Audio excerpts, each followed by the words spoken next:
ampun, Bu. Oh iya. Yeah. Terima kasih. Jadi kenapa saya suka gambar setan? Mengibaratkan pinjol ini sesuatu yang menakutkan ya. Kalau anak kecil bilang, aduh kok kayak gambarnya setan tuh bayangannya takut gitu, serem gitu. Tapi di sini saya pilih karena gambar ini menakutkan, tetapi kok membawa uang gitu loh. Jadi menakutkan, tapi ada yang menyenangkan. Maka walaupun menakutkan, tetap dicari. Walaupun menakutkan, tetap disapa. Karena di tangannya itu ada uang. Inilah gambar yang saya pilih. Dan pinjaman ini, uang yang ada di sini ya memang nanti diberikan sebagai suatu pinjaman. Jadi di satu sisi dia memberikan suatu janji, ini ada uang, saya siapa mau, tetapi awas kalau telat bayar. Kurang lebih seperti itu ilustrasi gambar yang saya berikan. Nah, pinjaman online ya memang yang lebih dikenal dengan pinjol.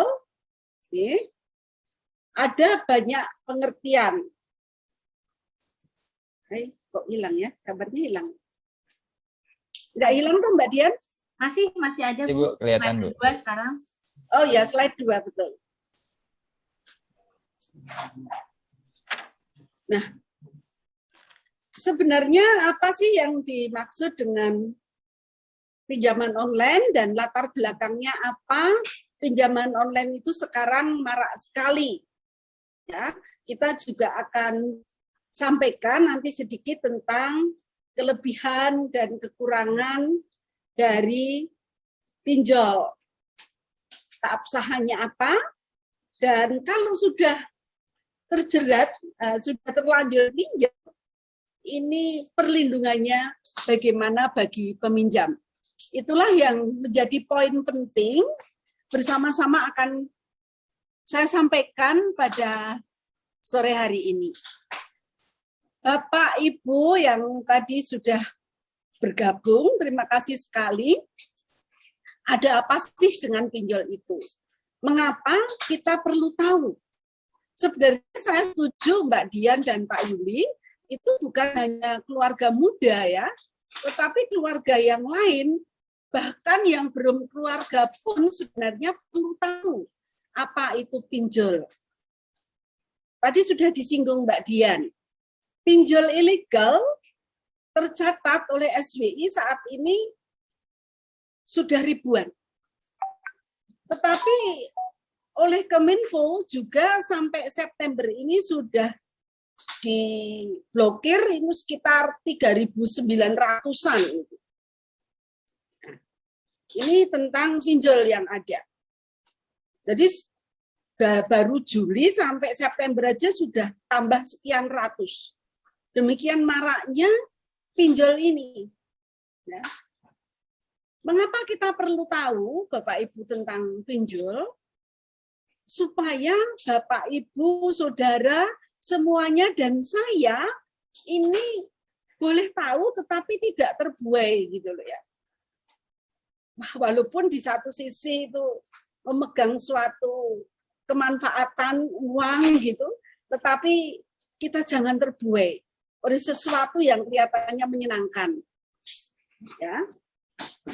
Terlebih lagi lebih luas ya, masyarakat harus sadar dan tahu bahwa kalau mencoba-coba sudah terjebak oleh pinjol itu, terutama pinjol ilegal, ini sesuatu yang menakutkan.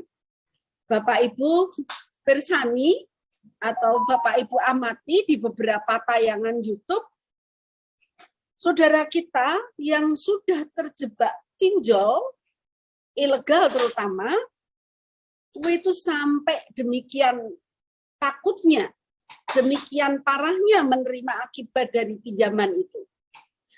Nyun sewu Bapak Ibu mohon maaf. Kalau katakanlah orang pinjam gitu, langsung bayar, ada uang mungkin ya nggak masalah, tetapi justru permasalahannya karena pinjol itu ternyata tidak seperti janji manis yang diberikan di awal. Sehingga banyak menimbulkan persoalan, terutama di dalam memberikan suatu pelunasan terhadap pinjaman yang semua sudah dilakukan. Nah ini, maka kita perlu tahu, ya, supaya tadi tidak mudah terbuai dengan janji manis, ya, tidak mudah terbuai dengan sesuatu yang kayaknya menyenangkan, tetapi itu ternyata membahayakan. Nah, pinjaman online adalah satu fasilitas yang berkembang saat ini, di mana oleh penyedia jasa keuangan itu disediakan secara online. Jadi pinjol itu adalah fasilitas pinjaman uang yang oleh penyedia jasa keuangan itu disediakan secara online. Nah, biasanya penyedia layanan pinjaman online tersebut secara umum kita kenal dengan fintech. Ya, fintech sendiri ya suatu inovasi yang saat ini berkembang dengan cara memanfaatkan teknologi. Nah, jadi teknologi itu mengapa menjadi sasaran Bapak Ibu? Jadi dengan teknologi itu ternyata bisa dimanfaatkan oleh banyak pihak. Tidak hanya oleh orang yang punya uang supaya uangnya bertambah banyak kemudian dipinjamkan dengan bunga yang tinggi, tetapi lebih dari itu pemanfaatan secara positif boleh oleh masyarakat, oleh anak-anak. Sebenarnya teknologi ini ya sesuatu yang baik-baik saja, yang memberikan satu kemudahan kepada kita, yang membantu kepada kita. Cuman ya itu tadi, kadang-kadang perkembangan teknologi itu tidak diikuti dengan perkembangan pola pikir dari masyarakat. Sehingga kadang-kadang teknologi itu diterima begitu saja secara mentah, kurang dikembangkan untuk kebaikan dan kekurangannya. Nah, dengan adanya teknologi ini, kita di sisi lain, masyarakat yang berhadapan dengan teknologi itu, di mana masyarakat itu beragam sekali, kadang-kadang mendapatkan satu persoalan. Di mana persoalan itu ternyata terbantu dengan adanya teknologi ini. Persoalan yang sangat klise, menimpa hampir semua orang, mungkin Bapak Ibu Saudara enggak ya, tapi mungkin saya juga, kadang-kadang kita itu karena kebutuhannya banyak, ya, perencanaan meleset gitu, nggak ada satu pengaturan keuangan secara ketat gitu, sehingga keuangan kita menjadi kalang kabut. Nah, kalau keuangan kalang kabut, maka kita mencari dana. Bagaimana mencari dana itu yang cepat, ya, yang didapatkan. Hanya sederhana itu di tingkat awal. Gimana sih cari dana supaya cepat gitu. Ya, di satu sisi sebenarnya tidak harus dengan pinjol sih. Mungkin di bank juga bisa mencari dana. Tetapi Bapak, Ibu, dan saya sangat paham bahwa kalau kita mencari dana dari bank, itu sungguh prosedurnya tidak sederhana di pinjol gitu. Tidak semudah dipinjol. Di bank ada kriteria tertentu, ada prosedur tertentu, ada syarat-syarat tertentu, waktunya nggak bisa 1 menit cair, ya. Bisa berhari-hari, berminggu-minggu bahkan baru bisa cair gitu. Sehingga teknologi yang dihadapkan kepada masyarakat yang notabene sangat beragam ini, yang salah satunya ingin mencari dana, klop ketemu. Ada teknologi yang dimana teknologi itu menyediakan apa yang dicari masyarakat. Menyediakan apa yang diinginkan masyarakat. Nah, ini kan sepertinya cloud. Sehingga teknologi kemudian menjadi sarana di dalam memenuhi kebutuhan yang beragam itu tadi. Nah, salah satu tadi yang saya singgung adalah bahwa teknologi menyediakan suatu layanan yang banyak dibutuhkan oleh sementara masyarakat yang sangat beragam tadi. Yaitu apa? Layanan pinjaman secara online. ya, menyediakan suatu layanan pinjaman secara online seperti gayung bersambut. Masyarakat mencari dana, kok di teknologi disediakan layanan bagaimana mendapatkan dana secara cepat dan mudah. Ini, jadi seperti gayung bersambut antara teknologi dan masyarakat. Ya, tidak ada dana ya sebenarnya yang lain, tetapi kita soroti pada saat ini adalah teknologi itu menyediakan satu sarana, ya, memberikan suatu layanan, yaitu pinjaman online tadi. Nah, salah satu penyedia layanan pinjaman online itu yang tadi kita kenal dengan fintech, ya, di mana fintech ini inovasi yang baru dalam industri jasa keuangan yang memanfaatkan teknologi. Ya. Jadi penyedia jasa keuangan yang fokus pada transaksi pinjaman online ini yang disebut dengan fintech. Nah, kembali kepada pinjol sebagai pinjaman online, ini memang muncul di Indonesia itu tahun belum lama sih, 2016 ya Bapak Ibu Saudara. Jadi sekitar baru 5 tahunan, tapi 5 tahun sudah 3.000 lebih, dan ternyata 5 tahun ini sudah mengundang permasalahan yang demikian lebih ribuan. Munculnya pinjol tidak menutup mata untuk OJK. Ya, otoritas jasa keuangan di mana di dalam Undang-Undang OJK ini dia bertanggung jawab terhadap semua layanan keuangan. Nah, walaupun tidak disinggung secara khusus di dalam Undang-Undang OJK, tetapi kemudian OJK itu langsung menindaklanjuti dengan mengeluarkan POJK 77 tahun 2016. Dalam tahun yang sama langsung direspon, Bapak Ibu, dengan dikeluarkannya POJK 77 2016. Di dalam POJK 77 ini diterangkan bahwa layanan pinjam-meminjam uang berbasis teknologi informasi adalah penyelenggaraan layanan jasa keuangan untuk mempertemukan memberi pinjaman dengan penerima pinjaman dalam rangka melakukan perjanjian pinjam-meminjam dalam mata uang rupiah secara langsung melalui sistem elektronik dengan menggunakan jaringan internet. Ya, ini salah satu peraturan OJK 77 tadi dikatakan pinjol ini dianggap sebagai salah satu pinjam-meminjam.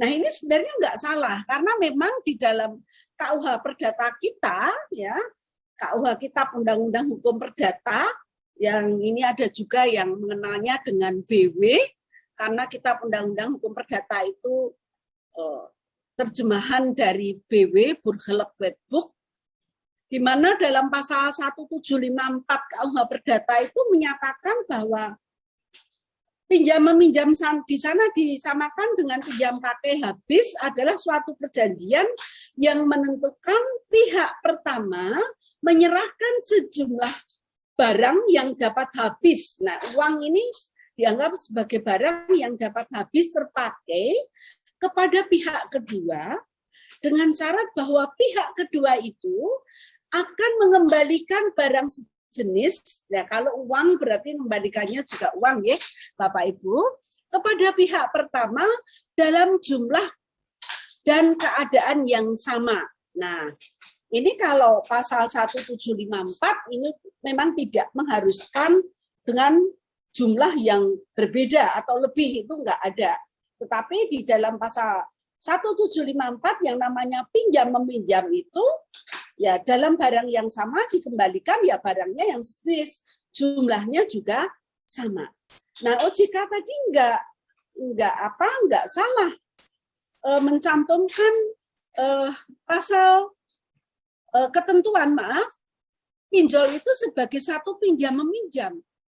Karena prinsipnya di situ adalah memang perbuatan itu antara pihak penyedia dengan peminjam itu langsung berhubungan.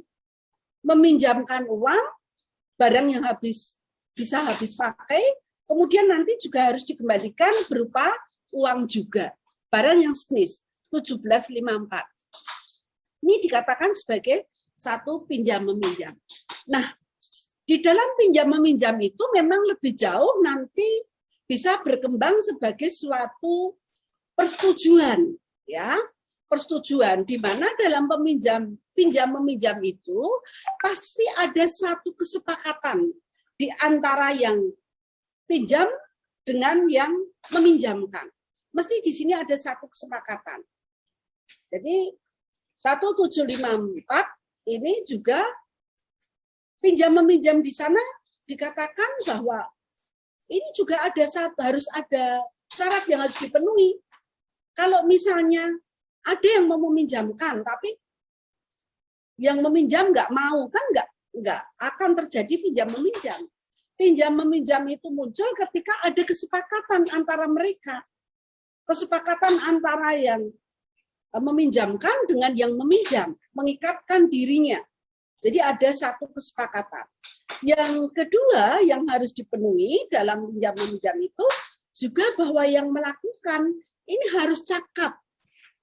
Cakap melakukan suatu perikatan.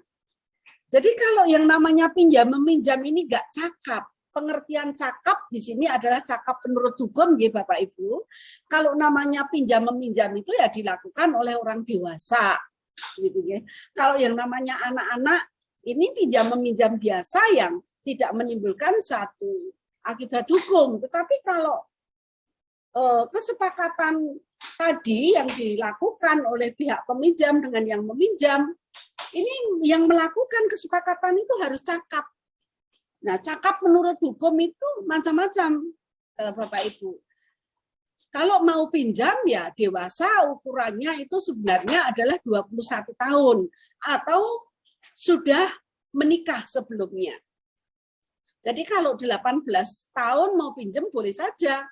Mengadakan kesepakatan boleh saja karena dia sudah dianggap cakap menurut hukum, sudah menikah. Tetapi kalau sebenarnya yang cakap adalah 21. Nah, kemudian di dalam mengadakan kesepakatan pinjam meminjam tadi harus disebutkan tentang persoalan tertentu. Apa sih halnya tertentu? Ya, halnya tertentu. Mau mengadakan kesepakatan tentang apa? Pinjam meminjam uang? Ya, ini harus disebutkan. Nggak boleh kalau tidak disebutkan. Ini dikatakan nanti perbuatan awalnya itu sah. Kemudian suatu sebab yang tidak terlarang atau di sini adalah istilahnya suatu sebab yang halal. Artinya apa yang dilakukan kedua belah pihak itu haruslah tidak bertentangan dengan undang-undang dan ketertiban umum. Ya, jadi tidak dilarang. Istilahnya adalah halal begitu. Nah, ini tentang pinjam meminjam tadi.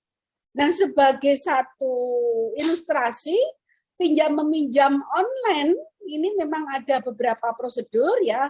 Kita agak cepat karena nanti memang harus didiskusikan. Ada beberapa prosedur yang harus dilalui dalam proses pinjam meminjam. Nah, harusnya kan tadi dua pihak itu sepakat mengadakan satu kesepakatan gitu ya, kalau yang saya sampaikan 1320 untuk menindaklanjuti 1754. Tetapi di dalam pinjam meminjam secara online ini kesepakatannya adalah berbeda. Tidak seperti yang tadi saya sampaikan, orang langsung mengadakan kesepakatannya. Di sini ada unsur kesepakatan, kita lihat Bapak Ibu.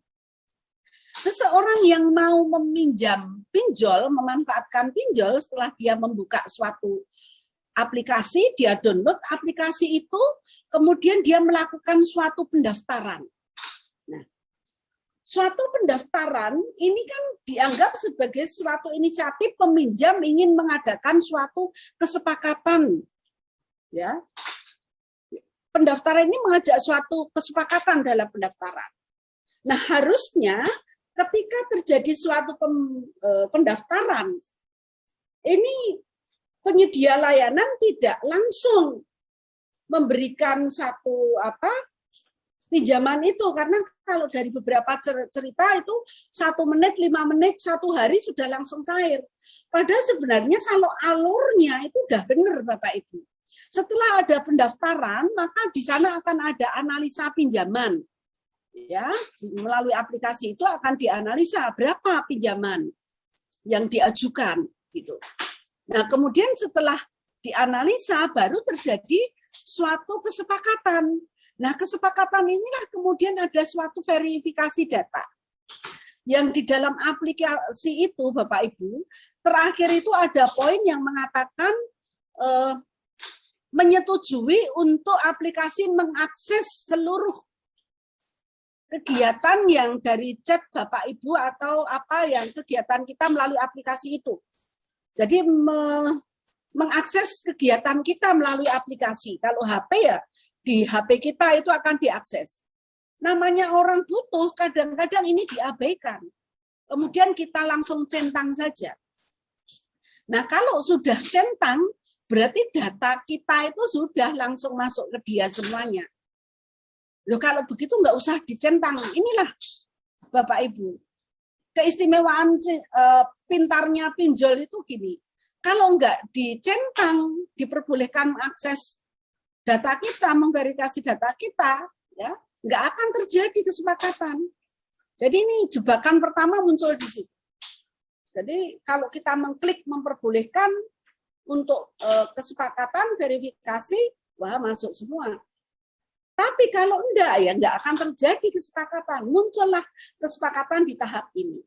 Kemudian kalau ada kesepakatan tercapai, sudah dianalisa, kita tinggal menunggu ya dana itu keluar. Kemudian langsung pencairan dana. Nggak ada tanda tangan dokumen itu.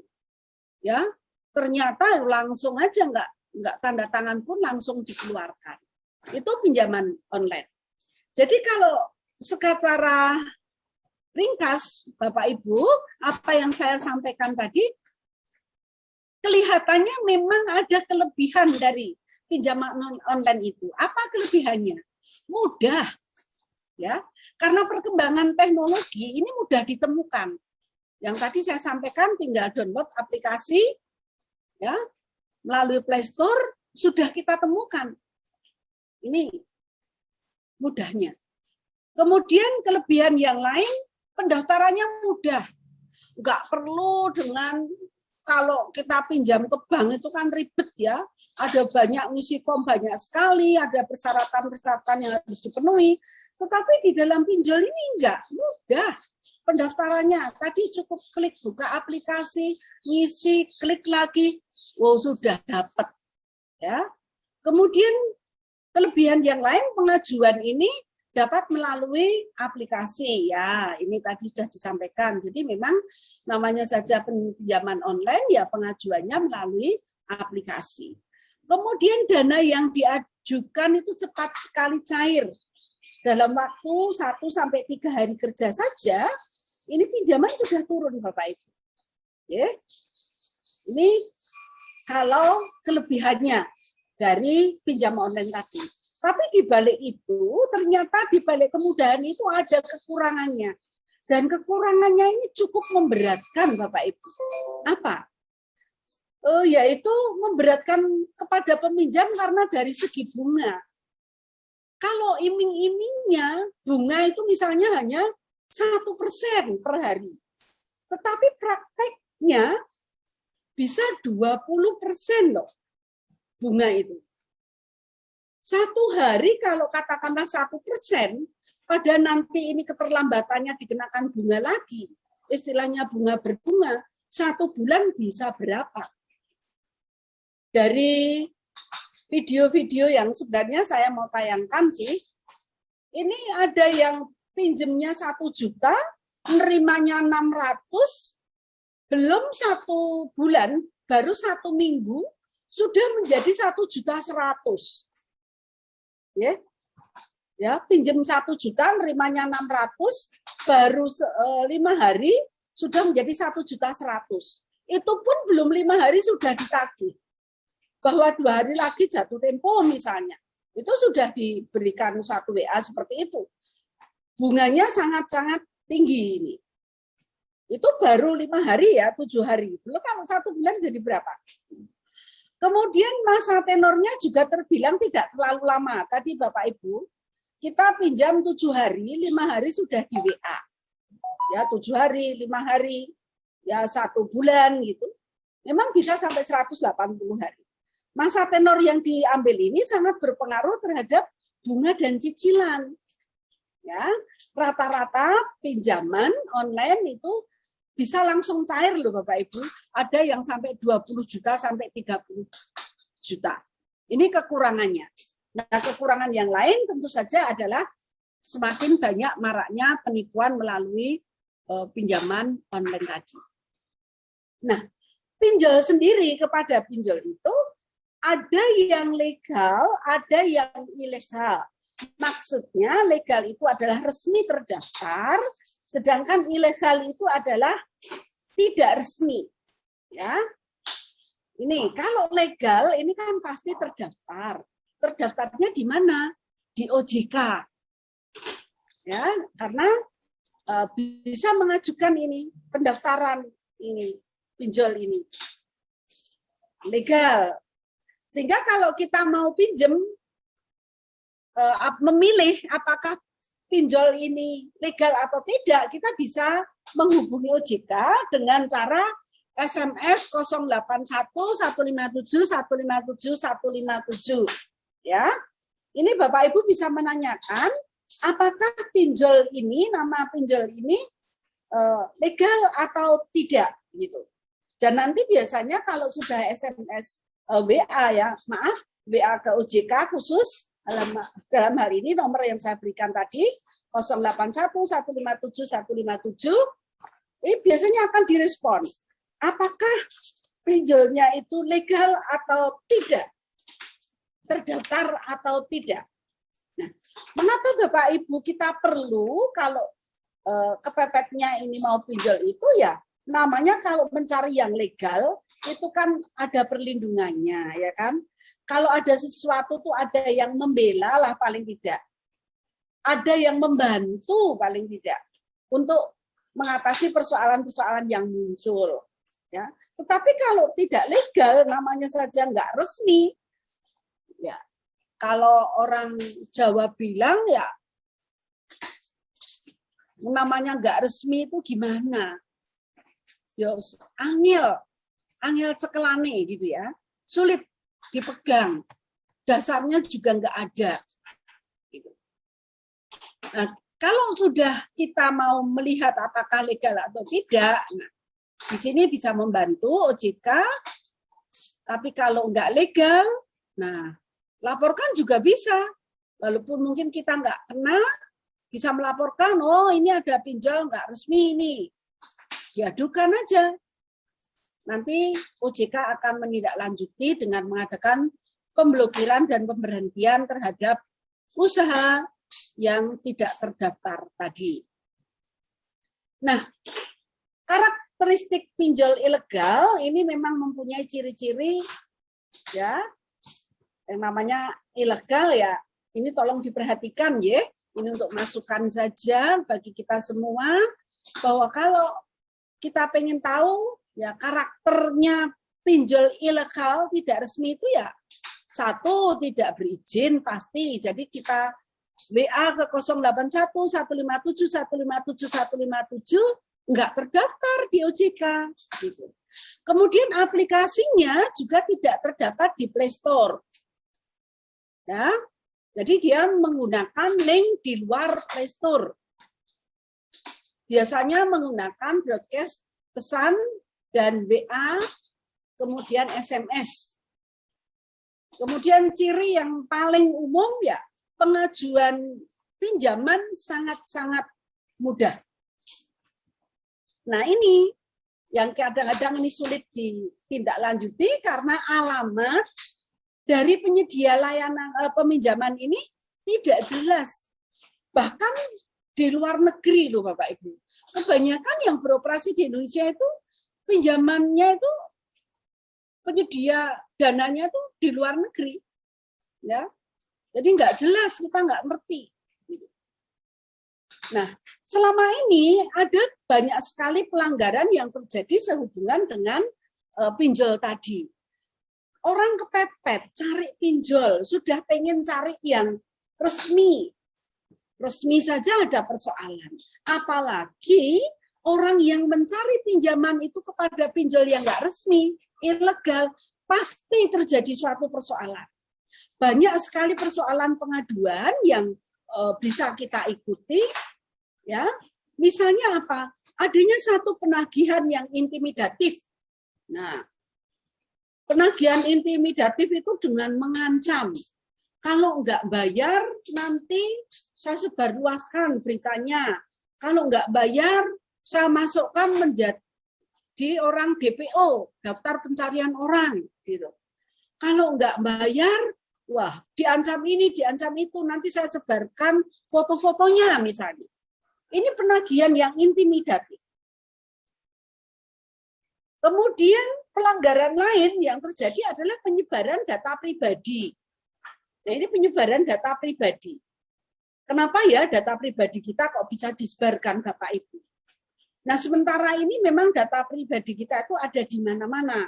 Khususnya pada instansi resmi pemerintahan, misalnya di BPJS kemarin kita tahu datanya sempat bocor gitu ya. Kemenfo sendiri mengakui bahwa data pribadi itu banyak sekali yang bocor gitu ya.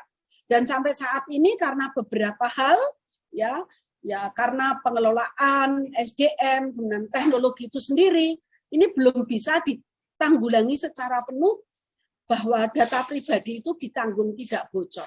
Jadi terjadi ini, data pribadi bocor akhirnya disebarkan oleh pinjol tadi. Kemudian pelanggaran yang lain justru penipuan, ya, penipuan sendiri.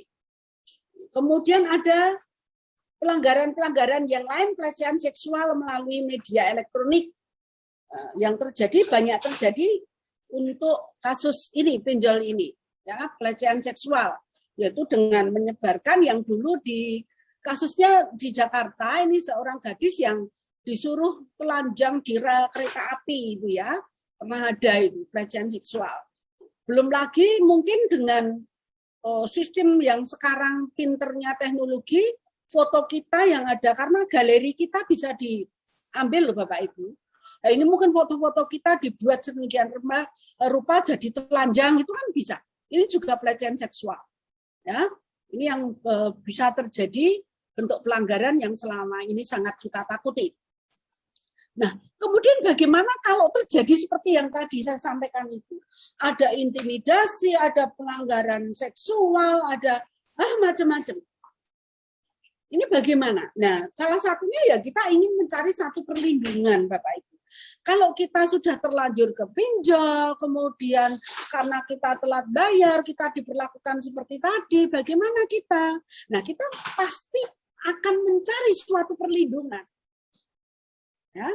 Nah, perlindungan hukum yang pertama memang bisa dicari adalah kalau terjadi suatu pelanggaran data pribadi, ya kita memang bisa melaporkan bahwa ada satu pelanggaran data pribadi, kita laporkan ke Kemenfo, ya, kita laporkan ke kepolisian, gitu. Kalau sudah merebak, kita bisa melaporkan.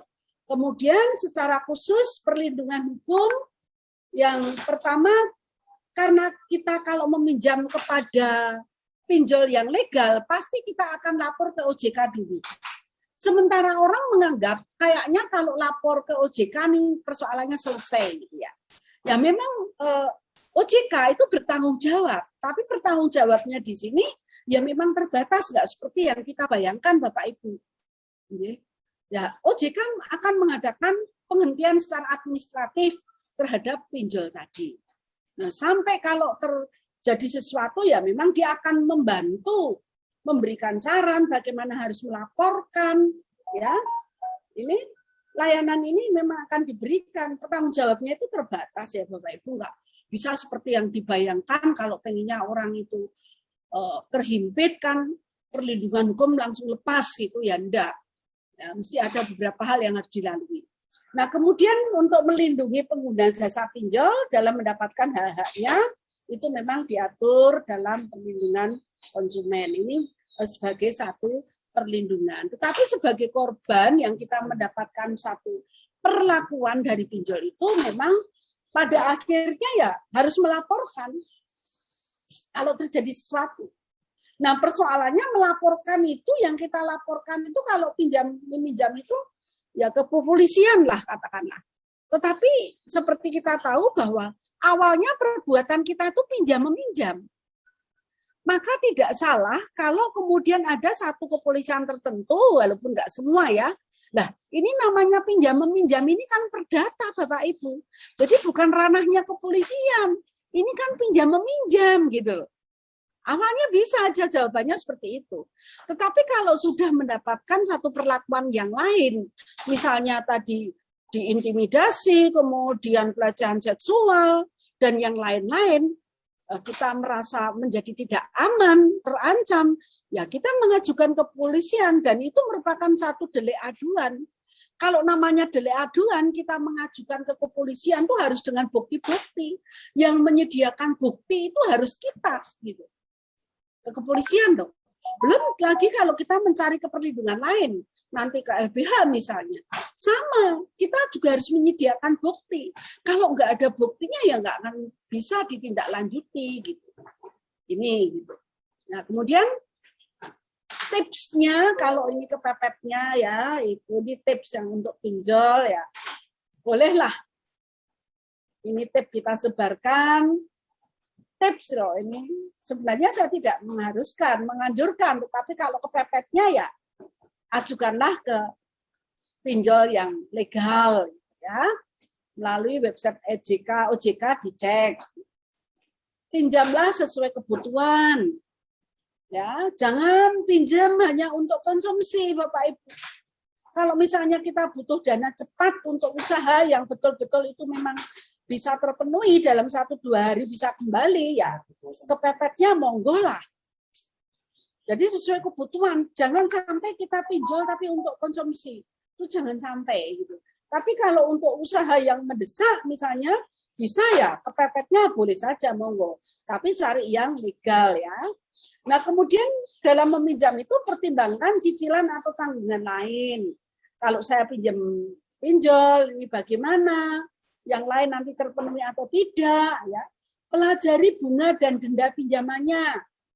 Nah, ini gimana ini? Bunganya berapa? Kalau terlambat bagaimana? Ini juga harus dipertimbangkan. Itu kalau kepepetnya, ya. Kalau kepepetnya kita akan berurusan dengan pinjol, memanfaatkan pinjol kepepetnya seperti itu. Jadi antara keinginan ya pasti kita banyaklah keinginan. Keinginan, kebutuhan ya banyak. Tapi bagaimana cara memenuhi keinginan dan kebutuhan itu? Nah inilah yang kadang-kadang kemudian kita lari ke pinjol itu tadi. Tapi itu kepepetnya, ya. Sekali lagi kepepetnya. Saya tidak menganjurkan, tetapi kepepetnya ke situ monggo. Tapi kalau bisa ya janganlah. Nah, contoh pinjaman legal yang terdaftar di OJK, ini ada ini. Kalau ini terdaftar, bisa dicek. Ini contoh aja. Yang lain masih banyak sekali, ya. Nah, kemudian masih kepepet lagi. Ini kalau di dalam kita ya ada ya. Kalau kita memang tadi meminjamkan utang ya. Ya bayarlah kepada semua orang apa yang harus kamu bayar. Pajak kepada orang yang berhak menerima pajak. Cukai kepada orang yang berhak menerima cukai, rasa takut kepada orang yang berhak menerima rasa takut, dan hormat kepada orang yang berhak menerima hormat. Janganlah kamu berhutang apa-apa kepada siapapun juga, tetapi hendaklah kamu saling mengasihi, sebab barang siapa mengasihi sama manusia, ia sudah memenuhi hukum Taurat. Ini kayaknya sekali ya Bapak Ibu. Nah, itulah kira-kira secara cepat karena kita biar bisa diskusi yang jelas Bapak Ibu perlu saya sampaikan bahwa pinjol itu menakutkan, janganlah kepinjol. Okay?